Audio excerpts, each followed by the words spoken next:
C'est beau. J'ai des trous dedans.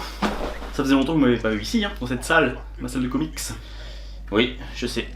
C'est à cause de tout le bordel qu'il y a. Ça se voit pas, je sais. En plus, ma configuration, là, vous verriez, elle est magnifique. Mais bref, là n'est pas le sujet. On en parlera après, hein, à la fin. Le sujet de cette vidéo, c'est Out there.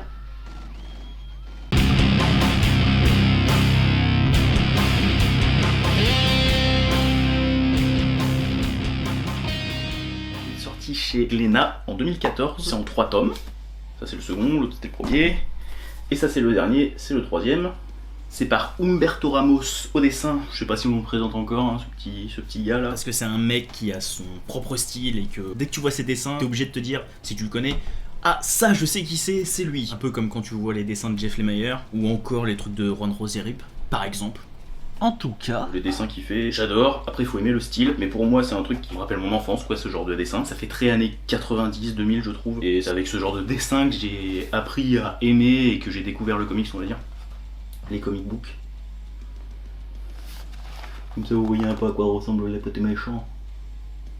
Bon, je vais pas trop en montrer, hein, parce que bon, j'ai pas trop envie de spoiler. Ça c'est pour l'édition de Glénat qui est sortie en 2014, où comme je disais c'est en 3 tomes. Les anciennes éditions de Glénat c'était pas blanc comme maintenant. Maintenant c'est comme ça. Là c'est X-Files, c'est le premier. Oui c'était noir. J'ai d'autres trucs comme ça aussi, les Fanboys versus Zombies, qui est vraiment cool d'ailleurs, je suis assez triste qu'il ait pas continué. Hein. Ils ont fait 2 tomes, alors qu'il y en a plus. Génial. Oui j'ai pas dit qui était au scénario, mais au scénario c'est Brian Augustin, ou Augustine, je sais pas comment ça se prononce. Voilà, si vous... Et à la base, c'était sorti en kiosque chez Semic. Second et le premier.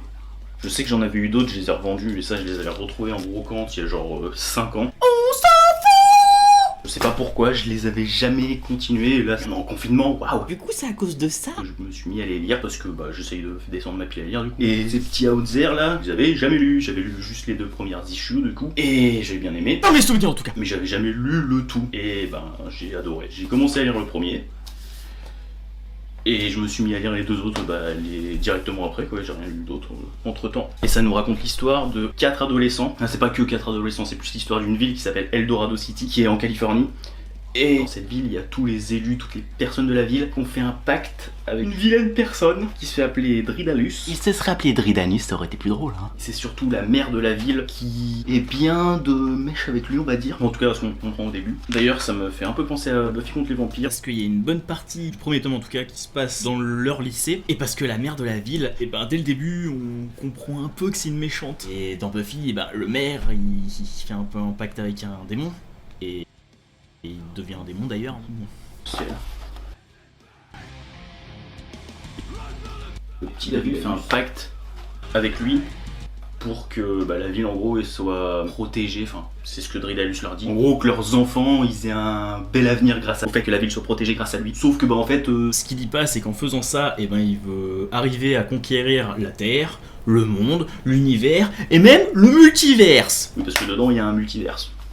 On le voit pas trop, mais il y a un multivers. Oui, ça me fait aussi penser à la série Dead Like Me, parce que ces petits personnages, eh ben, ils sont invisibles par les mortels, par les humains normaux, sauf nos 4 protagonistes, dont je vais vous parler après. Et dans Dead Like Me, il y a des... Je sais plus comment ils s'appellent, mais c'est des sortes de petits démons qui leur ressemblent énormément.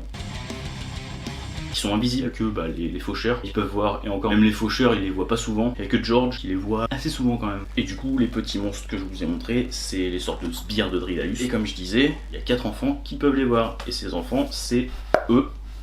En gros c'est 4 personnes qui sont dans un collège, ils ont pas tous rien en commun parce que il y en a eux deux ils sont ensemble, eux deux c'est des sortes de parias du lycée, et lui c'est le quarterback, c'est un mec bien côté du lycée, et ça c'est sa copine. Ça c'est Jess, c'est la meuf un peu rebelle, gothique, solitaire, lycée, qui est aimée par personne. Ça c'est... Marc. C'est l'intello du truc, il a sauté des classes, je crois qu'il a 11 ans et il est déjà avec des gens qui ont 15-16 ans, du coup il se fait un peu bully par tout le monde. Ça c'est Casey. Et ça c'est Zach dont je vous ai déjà parlé. Du coup eux deux c'est des gens bien populaires dans leur lycée. Et quand ils vont se lier entre guillemets, malgré eux d'amitié avec les 2 autres, et leurs amis vont pas trop apprécier ça et ils vont un peu les rejeter, bref. Et du coup ce qui les lie c'est le fait que un moment, un bal de fin d'année, un truc comme ça, enfin en gros un bal à une soirée, il y a Zach et Casey qui partent, vont en gros se bécoter un peu plus loin pour que personne les voit. Il y a Mark et Jess qui, je sais plus trop pourquoi, mais ils ont une sorte de pressentiment et ils vont vers là où eux sont.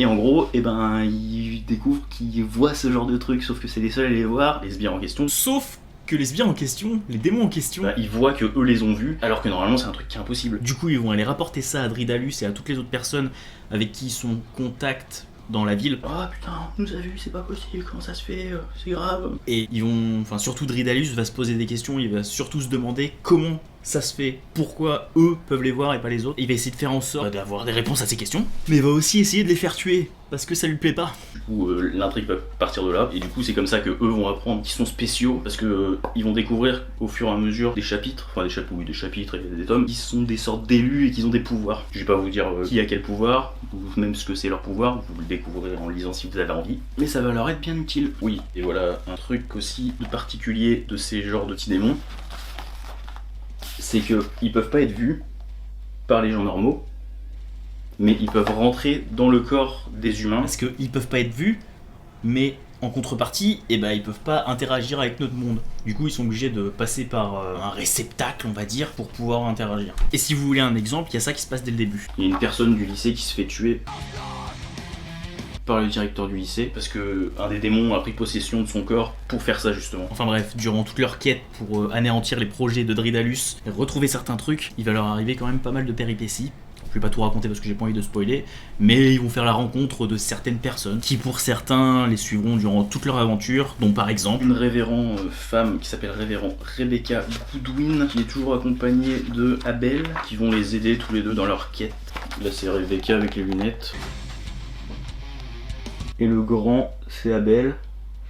Et Abel, il ne parle pas du tout, jamais. Voilà pour l'histoire, en gros. Et du coup, il n'y a aucun temps mort pratiquement. Je me suis jamais fait chier. Ça se lit super bien, c'est trop bien. Après, il y a quand même des petites coquilles. Pour les deux premiers, on en a aussi, mais je les ai pas relevés. Mais sur le premier tome, il y a des trucs, des fois, tu te dis, mais les relectures, ça existe des fois. Je sais pas si vous allez bien voir. Le mot quand, ça s'écrit pas trop comme ça généralement. Et il y a vers la fin aussi où il y a un putain de combo, mais il est génial. C'est la faute à Thomas Rivière encore tout ça de toute façon, je suis sûr. On s'est trompé. Déjà C c'est mal écrit, et trompé, et il n'y a pas de S à la fin.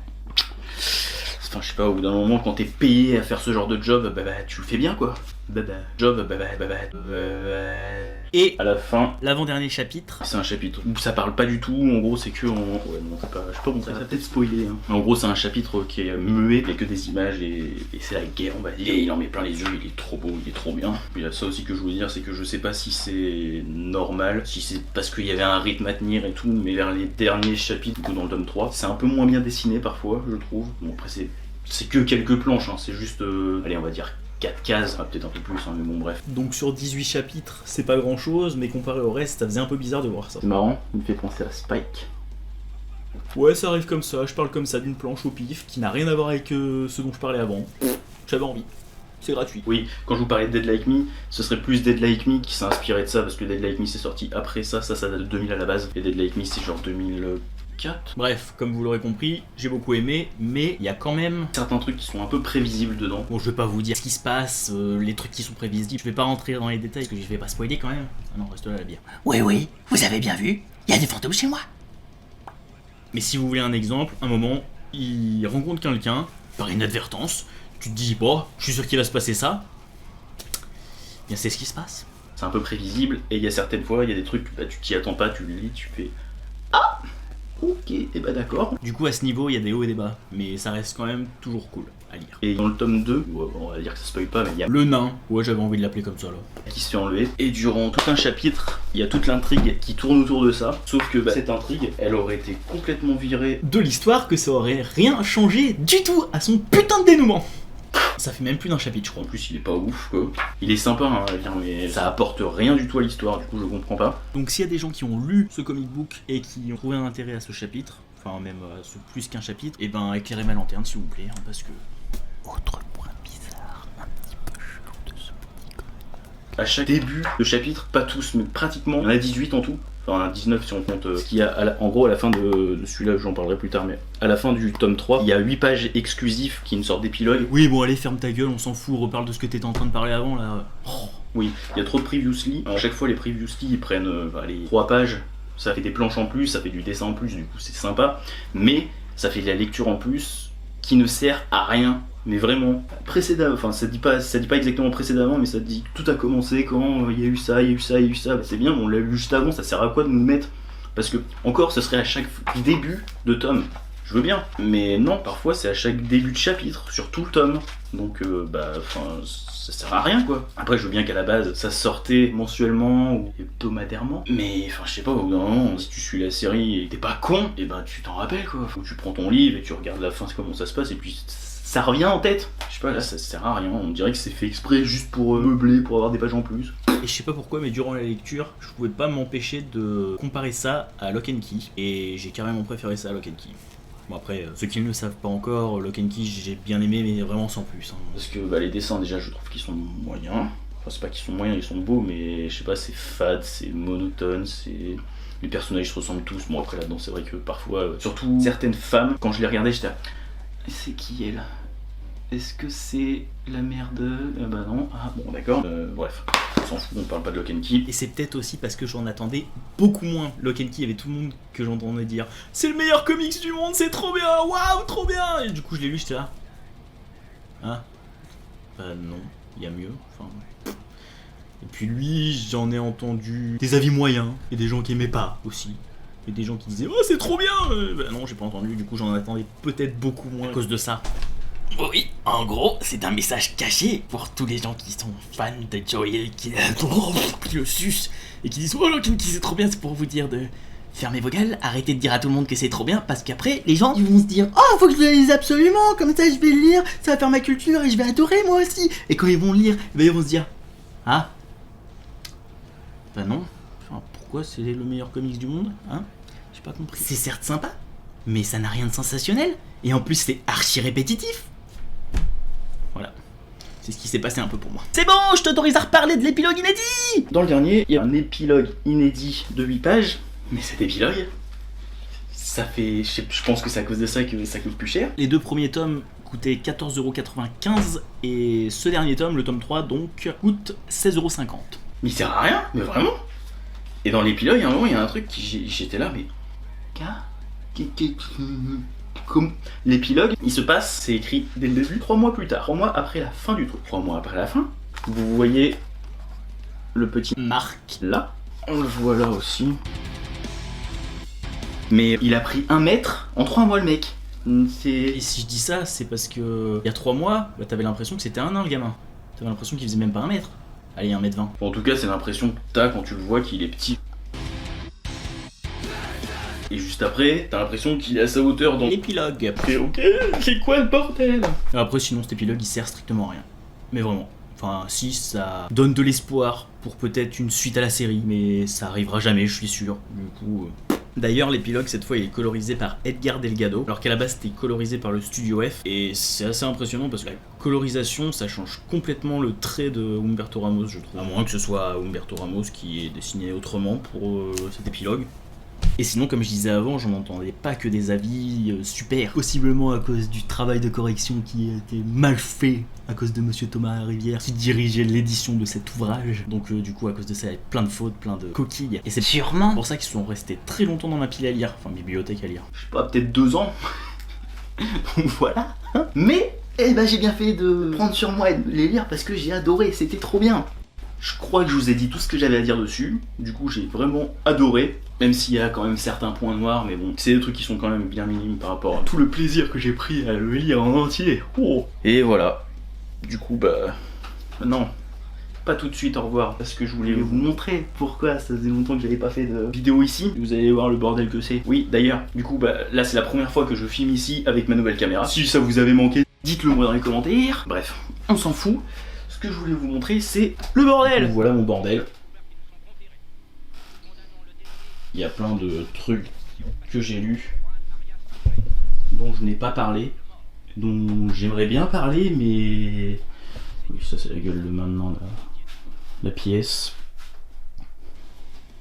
Et là vous voyez la gueule de mon setup magnifique, waouh. C'est beau. Bref, en gros, il y a plusieurs trucs dont j'aimerais parler, mais j'ai pas envie d'en parler autant que je parle de trucs comme j'ai parlé de Outzer par exemple.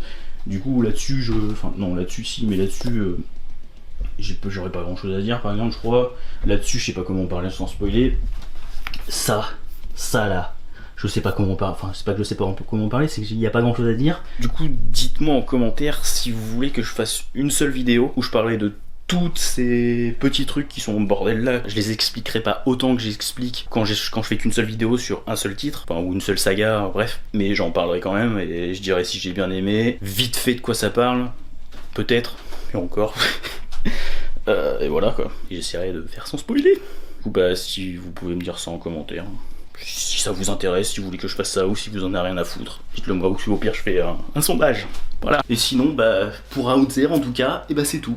C'est tout pour moi. Je vous conseille de le lire hein, parce que J'ai été carrément pris dans la lecture du début à la fin, sans pouvoir m'arrêter entre guillemets. un tome, ça m'a fait un jour, parce que je suis lent à lire, et en gros, en 3 jours, j'ai lu les 3 tomes, quoi. Tellement j'ai bien aimé, voilà, bref. Du coup, si la vidéo vous a plu, si vous avez aimé, ben, n'oubliez pas ça, abonnez-vous, c'est pas déjà fait, puis bah sinon, bah c'est fini, hein. Plus. Ah oui, un autre truc, j'ai mis que cette caméra, j'ai pas mis les GoPro. Est-ce que vous voulez que je remette les GoPro? En gros, est-ce que vous voulez qu'il y ait encore plusieurs angles, ou pas? Voilà, merci, au revoir. So